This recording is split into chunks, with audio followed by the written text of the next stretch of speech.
Real-time learning in Jesus Christ. Don't resist bad attitudes, conducts, and character. In Matthew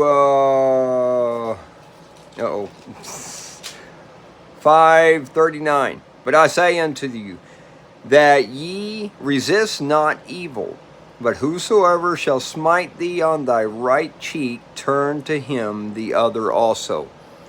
So, remember that the scriptures talk about we are not at war against flesh and blood, but against principalities and powers in high places. Okay, so we also know that the gifts were given to the church, that the rich variety of God's wisdom be seen before the powers in high places.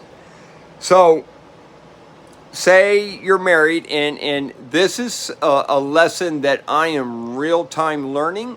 We are always going through the process that's described in Romans chapter 7, in the goal, which is the example of a follower of Jesus Christ, being Romans chapter 7, verse 25.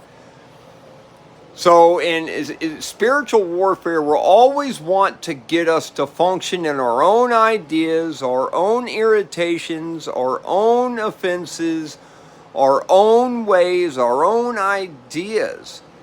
But as we see in chapter 5 of Matthew, ultimately it leads to showing us how to love properly. So he even says, but I say unto you, love your enemies, in verse 44.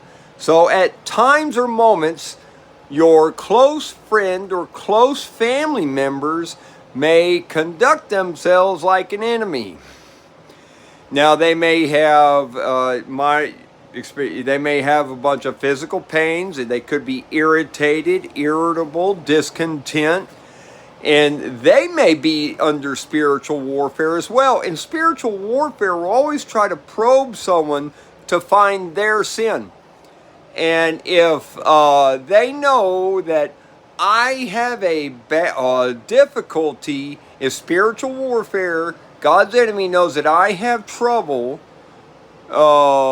anytime my wife gets a bad attitude, I would always have to resist, and I always got to correct. No. So for me in that situation, I am not to resist that bad attitude. I am not to correct that bad attitude, but follow Jesus Christ. Keep your peace with